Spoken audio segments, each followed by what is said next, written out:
सुनील शुक्ला जी बहुत जाने माने पत्रकार हैं, हमारे साथ जुड़े हुए हैं। सुनील जी, मैं आपसे जानना चाहता हूं कि उत्तर प्रदेश की राजनीति में इन दिनों मैंने देखा और महसूस किया है कि ओबीसी और एससी कम्युनिटी का जो पॉलिटिकल प्रेजेंस है, उनका जो इम्पैक्ट है, उनका जो प्रभाव है, वो अचानक से बढ़ा है। और ख़ास तौर पर मैं अगर इसका आकलन करूं लास्ट पार्लियामेंट्री इलेक्शन के नतीजों से लेकर आज की तिथि तक, क्या आप इस तथ्य से सहमत हैं, और अगर हाँ तो इसके कारण क्या हैं? धन्यवाद ब्रजेश जी। अगर आप आज की राजनीति में सांप्रदायिक ध्रुवीकरण का मुकाबला करना चाहते हैं, कोई भी राजनीतिक दल मुकाबला करना चाहता है, तो उसको सामाजिक सशक्तिकरण की बात करनी पड़ेगी, उसको सामाजिक न्याय की बात करनी पड़ेगी। और जब वो सामाजिक न्याय की राजनीति को आगे बढ़ाएगा तो जो सामाजिक रूप से, आर्थिक रूप से, शैक्षणिक रूप से पिछड़ी हुई जातियां हैं वो गोलबंद होंगी ही। इसके अलावा कोई तरीका नहीं है कि आप सांप्रदायिक ध्रुवीकरण का मुकाबला कर लें। भारतीय जनता पार्टी के जहां तक सवाल है, भारतीय जनता पार्टी कभी भी जातियों की बात नहीं करेगी। वह अपने हिंदुत्व के एजेंडे को नहीं छोड़ेगी, क्योंकि वह हिंदुत्व के एजेंडे के साथ सभी जातियों को अपने साथ लाने का प्रयास करेगी। लेकिन इस हिंदुत्व, आक्रामक हिंदुत्व के राजनीति में जो पिछड़ा वर्ग है और खासतौर से जो दलित वर्ग है, वो अपना कोई भविष्य नहीं देखता, क्योंकि हिंदुत्व के परसेप्शन में दलितों को कुछ मिलता हुआ नहीं दिखाई पड़ता है। राजनीतिक साझेदारी नहीं मिलती, राजनीतिक निर्णय की प्रक्रिया में उनकी भूमिका नहीं मिलती, संगठनों में उनको महत्व नहीं मिलता, तो वो हिंदुत्व की राजनीति करने पर आप नंबर आप एमएलएज, एमपी देखें, संगठन में पार्टिसिपेशन देखें, सरकार में भी देखें, तो आप ये पाएंगे कि हिस्सेदारी तो इन्हें मिली है। हम उस प्रतिनिधित्व के प्रतिशत पर तो बहस कर सकते हैं, लेकिन हिस्सेदारी तो दी गई है। नहीं, सवाल देखिए, संख्या गिनाने की बात नहीं होती ना। आज भारतीय जनता पार्टी अपने राजनीतिक इतिहास में किसी दलित को किसी भी राज्य में मुख्यमंत्री नहीं बनाई है।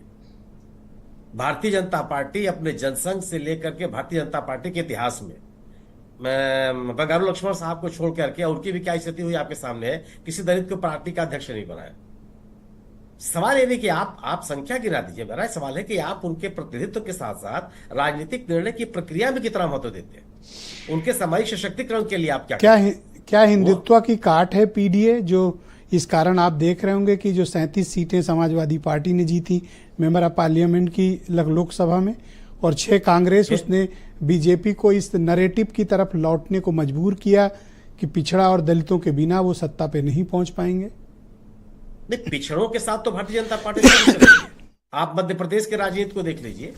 मध्य प्रदेश की राजनीति में कांग्रेस को सत्ता से बाहर करने का श्रेय भारतीय जनता पार्टी के उमा भारती को जाता है। उमा भारती के बाद आज तक जितने मुख्यमंत्री हुए सब पिछड़े हुए। आप उत्तर प्रदेश में देखिए, उत्तर प्रदेश में अगर सवर्ण मुख्यमंत्री हुआ तो पिछड़ा पार्टी का अध्यक्ष हुआ। मध्य प्रदेश में भी अगर पिछड़ा मुख्यमंत्री हुआ तो सवर्ण पार्टी का अध्यक्ष हुआ। उस राजनीति से भारतीय जनता पार्टी अलग नहीं होगी, लेकिन वह कभी इस नारे को नहीं देगी। वह जाति जनगणना की बात नहीं करेगी, वह सामाजिक न्याय की बात नहीं करेगी, वो कहेगी सब तो समग्र सनातनी का मुद्दा। और जो सुनील साजन जी ने जातियों का मुद्दा खास तौर पर उठाया, तो रस्साकसी ओबीसी और एससी की इसी पर है। निश्चित रूप से केवल सवर्णों की राजनीति करके इस भारतीय जनता पार्टी ने क्या किया? भारतीय जनता पार्टी पिछड़ों को तो अपनी तरफ आकर्षित कर ही रही है, लगातार कर रही है, और इसलिए उनको अपने निर्णय की, राजनीतिक निर्णय की प्रक्रिया में शामिल किया। चाहे आज भूपेंद्र सिंह जी हो, पिछले दिनों स्वतंत्र देव सिंह जी हो, उनके पहले केशव जी रहे हो, जितने पिछड़े नेताओं को आप देखेंगे पार्टी के अध्यक्ष बना के रखा उन्होंने, और सवर्ण नेताओं को मुख्यमंत्री बना के रखा। आज भी तो पिछड़ों से तो नहीं लगने हो सकती। किसका नैरेटिव आपको भारी लग रहा है, पीडीए वाला या फिर बीजेपी जिस नैरेटिव को लेकर बढ़ रही है वो? नहीं, अगर सवाल यह है कि अगर पीडीए, अगर सनातन के साथ पिछड़े और दलित शामिल नहीं होते तो निश्चित रूप से सामाजिक न्याय की राजनीति ज्यादा मजबूत होगी। बहुत शुक्रिया सर, मेरे साथ प्लीज कनेक्ट रहिएगा। मैं दूसरे चरण में भावनाओं से ज्यादा महत्वपूर्ण होती है, ताकतवर होती है। आपके बाकी विचारों को सम्मिलित करूंगा।